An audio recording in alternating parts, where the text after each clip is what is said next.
Hola hermanos y amigos, saludos para todos ustedes en el amor de Dios. ¿Conocían los profetas del Antiguo Testamento el amor de Dios? ¿Habían ellos experimentado la misericordia de Dios? ¿Conocían cuál era el carácter de Dios? Sí, lo sabían. ¿Saben ustedes por qué la pregunta? Porque se está cuestionando por parte de los universalistas adventistas de que los profetas de Dios eran ignorantes de esos temas, que no sabían cuál era el amor de Dios. Y por eso escribieron algunos episodios difíciles, donde se habla de masacres, Israel en guerra, Israel destruyendo pueblos. Y también el diluvio, el caso de los hijos de Aarón, Sodoma y Gomorra. Todo esto no lo aceptan porque es que Dios es amor, Dios no destruye, Dios va a salvar a todos, Dios no puede violar su ley. Fíjense ustedes, un legislador, y en este caso estamos hablando del legislador del universo, del juez de toda la tierra, da una ley que no tiene una forma de cumplirse, o sea, no es efectiva porque Dios no la puede violar. El que la dio tiene que someterse a lo que los hombres hagan porque Él no puede tomar correcciones de acuerdo a esa ley. ¿Eso en qué cabeza puede caber, mis hermanos? Fíjense ustedes, si en las naciones, si las altas cortes de los países dictan leyes y las ponen para los ciudadanos, ¿qué tal que no se pueda hacer cumplir esa ley? Que no tenga un efecto jurídico, que no se pueda llevar a un transgresor de ella ante un tribunal. ¿Para qué serviría? Absolutamente para nada. Ahora, la pregunta aquí sobre si ellos conocían el amor de Dios, fíjense ustedes en un detalle. Podríamos analizarlos uno a uno, comenzar con Adán, Abel. ¿Conocían ellos el amor de Dios? ¿Experimentaron la obediencia a Dios por amor? Sí. El caso de Enoc, que es un caso palpable de lo que era para su época una amonestación para esa gente y una amonestación para nosotros, que nos dice la Biblia con ellos que sí podemos obedecer a Dios, que sí podemos caminar con Dios. Si ellos pudieron, ¿por qué nosotros no? Por supuesto, es por nuestra desobediencia, nuestra dureza de corazón. Pero igual que ellos, podemos nosotros también. Uno a uno. El caso de Abraham es un caso también muy interesante. ¿Creen ustedes que Abraham fue a sacrificar a su hijo Isaac por capricho, porque alguien por allá le dijo, o porque conocía la bondad de Dios? ¿Confiaba en el Señor? ¿Tenía la seguridad de que Dios cumpliría sus promesas? Claro que sí. Uno a uno. José, Moisés, Elías, Eliseo, mis hermanos, el profeta Daniel. ¿Qué tal Job? ¿Qué tal el paciente Job? Job soportó todo eso sin conocer la bondad de Dios. José soportó toda la persecución de sus hermanos, las calumnias, la cárcel, sin conocer la misericordia de Dios, sin tener confianza en el carácter de Dios. No, hermanos, créanlo que no. Lo conocían totalmente. ¿Por qué estos universalistas acusan a los profetas de haber escrito algunas cosas que a ellos no les cuadran de cuenta de ellos y acusarlos de manera burlona y a veces irreverente de que eran unos ignorantes que no sabían que Dios es amor? Algunas acusaciones de esas son falsas. Por ejemplo, la acusación de que Moisés fue el que dijo que había que exterminar a los amalecitas y que luego lo confirmó Samuel cuando allá en el libro de Samuel, en el primer libro de Samuel, capítulo 15, manda a que se cumpla con ese mandato de Dios de exterminar a los amalecitas. Miren ustedes, en Éxodo 17, está el momento cuando Dios le dice a Moisés por qué va a destruir a los amalecitas. Miren, el contexto aquí del versículo 14, que voy a leer 14 al 16, de Éxodo 17, o sea, versículo 8 en adelante, dice claramente por qué Dios toma esa decisión. Esos amalecitas eran malos. Habían atacado a Israel y lo atacaron por la parte más débil y habían causado estragos en el pueblo. Moisés le dice a Josué que aliste unos hombres de las tribus para que vaya contra ellos. La Biblia dice que salieron a combatir y ocurrió el milagro. Mientras Moisés levantaba la vara, Israel prevalecía. Cuando la bajaba por cansancio, prevalecían los amalecitas.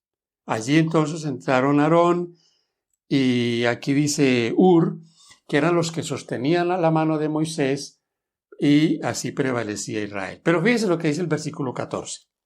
Y Jehová dijo a Moisés: escribe esto para memoria en un libro, y di a Josué que raeré del todo la memoria de Amalec de debajo del cielo.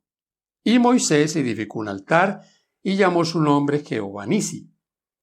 Y dijo: por cuanto la mano de Amalec se levantó contra el trono de Jehová, Jehová tendrá guerra con Amalec de generación en generación. Tremendo. El versículo 16 es clave. De generación en generación. ¿De quién fue el mandato de destruir a Amalec? De Dios, mis queridos hermanos. Dios fue el que sentenció ese juicio contra esta perversa nación.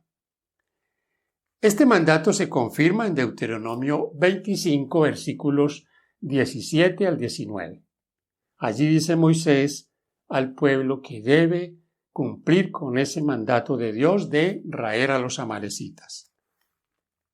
En primer libro de Samuel, capítulo 15, llega el momento de cumplir con ese cometido. El encargado es Saúl, pero Saúl no cumple con el mandato de Dios. Saúl cumple a medias. Deja al rey vivo, perdona la vida de algunos, de los más robustos, incluyendo los animales, y esto desagradó a Dios y también lo sacó de su reinado. Mis hermanos, ¿quién fue el que dio esa orden? ¿Fue Moisés? ¿Fue Samuel? ¿O fue Dios? Fue Dios. Samuel aquí solo está recordándole a Saúl que debe cumplir porque es el mandato de Dios y debía cumplir a cabalidad. Ahora es interesante unos detalles que quiero compartir con ustedes. Recuerdan ustedes que más adelante Saúl, en una batalla con los filisteos, cae herido. La Biblia dice que él se echó sobre su espada porque los filisteos lo iban a capturar. Es interesante que cuando un hombre va a contarle a David qué había pasado con Saúl, y dice allí que llevaba la corona, que el anillo, esto está en el segundo libro de Samuel, en el capítulo 1, el versículo 8 exactamente, donde dice que David le pregunta quién es él, y él dice que es un amalecita. O sea, mis hermanos, que de los amalecitas que perdonó Saúl, aquí hay el relato de un hombre que dice que él mató a Saúl. Más adelante usted lee en el libro de Esther, en el capítulo 3, que allí aparece un personaje también bien perverso. Se llama Amán.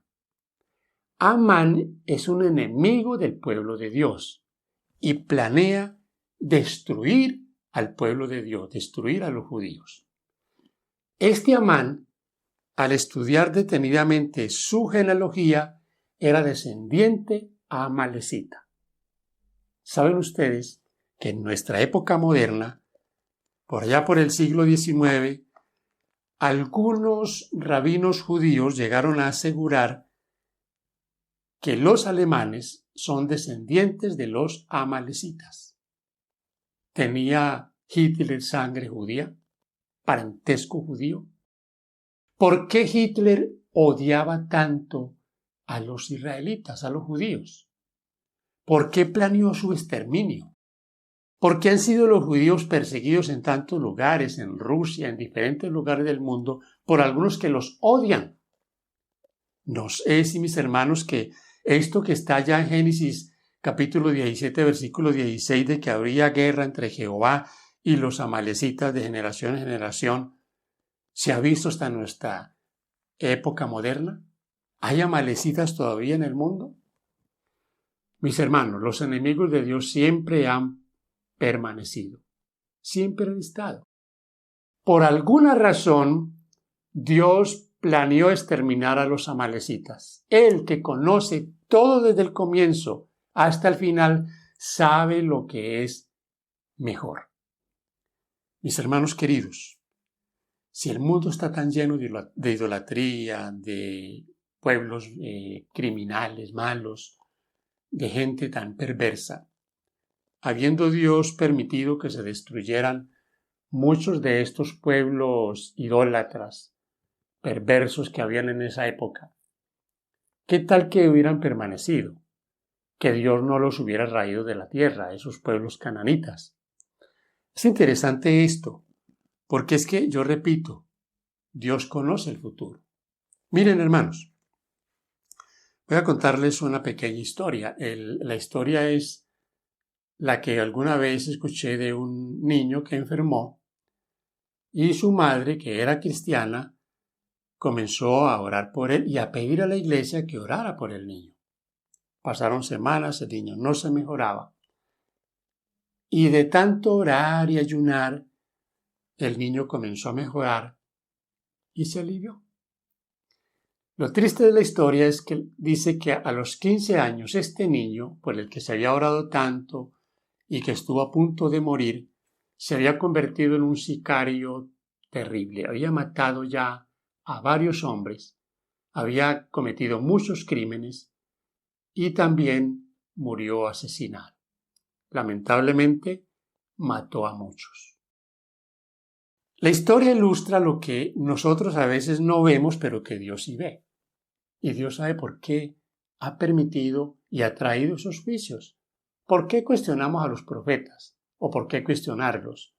¿Por qué no creer en sus escritos? ¿Por qué no creer en que los designios de Dios son perfectos? Que Él sabe por qué hace las cosas. Y que si hizo algunos de esos juicios y Él quiso que esos pueblos no estuvieran más y fueron exterminados, su razón Él tendría. Y hemos visto algunas razones. Esa gente, comenzando desde los viejos hasta los niños, no iban a cambiar porque sí. Odiaban a Dios como tantos pueblos hoy odian a Dios y a su pueblo Israel. En este libro, el libro Patriarcas y Profetas, en la página 305, hay un comentario que yo quiero compartir con ustedes acerca del tema de los amalecitas. Un nuevo peligro los amenazaba ahora. Estoy leyendo en la página 305. A causa de su murmuración contra el Señor, Él permitió que fuesen atacados por sus enemigos, los amalecitas, tribu feroz y guerrera que habitaba aquella región. Salió contra ellos y atacó a los desfallecidos y cansados que habían quedado rezagados. Moisés, sabiendo que la masa del pueblo no estaba preparada para la batalla, mandó a Josué que escogiera de entre las diferentes tribus un cuerpo de soldados y que al día siguiente los capitaneara contra el enemigo, mientras él mismo estaría en una altura cercana con la vara de Dios en la mano. Al siguiente día Josué y su compañía atacaron al enemigo mientras Moisés, Aarón y Hur se situaron en una colina que dominaba el campo de batalla. Con los brazos extendidos hacia el cielo y con la vara de Dios en su diestra, Moisés oró por el éxito de los ejércitos de Israel. Mientras proseguía la batalla, se notó que siempre que sus manos estaban levantadas, Israel triunfaba, pero cuando las bajaba, el enemigo prevalecía. Cuando Moisés se fatigó, Aarón y Hur sostuvieron sus manos hasta ponerse el sol y el enemigo huyó. Al sostener a Aarón y Hur las manos de Moisés, mostraron al pueblo que su deber era apoyarlo en su ardua labor mientras recibía las palabras de Dios para transmitírselas a ellos. Y lo que hizo Moisés también fue muy significativo, pues les demostró que su destino estaba en las manos de Dios. Mientras el pueblo confiara en el Señor, Él combatiría por ellos y dominaría a sus enemigos. Pero cuando no se apoyaran en Él, cuando confiaran en su propia fuerza, entonces serían aún más débiles que los que no tenían el conocimiento de Dios y sus enemigos triunfarían sobre ellos. Como los hebreos triunfaban cuando Moisés elevaba las manos al cielo e intercedía por ellos, así también triunfará el Israel de Dios cuando mediante la fe se apoye en la fortaleza de su poderoso ayudador. No obstante, el poder divino ha de combinarse con el esfuerzo humano. Moisés no creyó que Dios venciera a sus enemigos mientras Israel permanecía inactivo. Mientras el gran jefe imploraba al Señor, Josué y sus valientes soldados estaban haciendo cuanto podían para rechazar a los enemigos de Israel y de Dios. Después de la derrota de los amalecitas, Dios mandó a Moisés: escribe esto para memoria en un libro, y di a Josué que del todo tengo que raer la memoria de Amalec de debajo del cielo.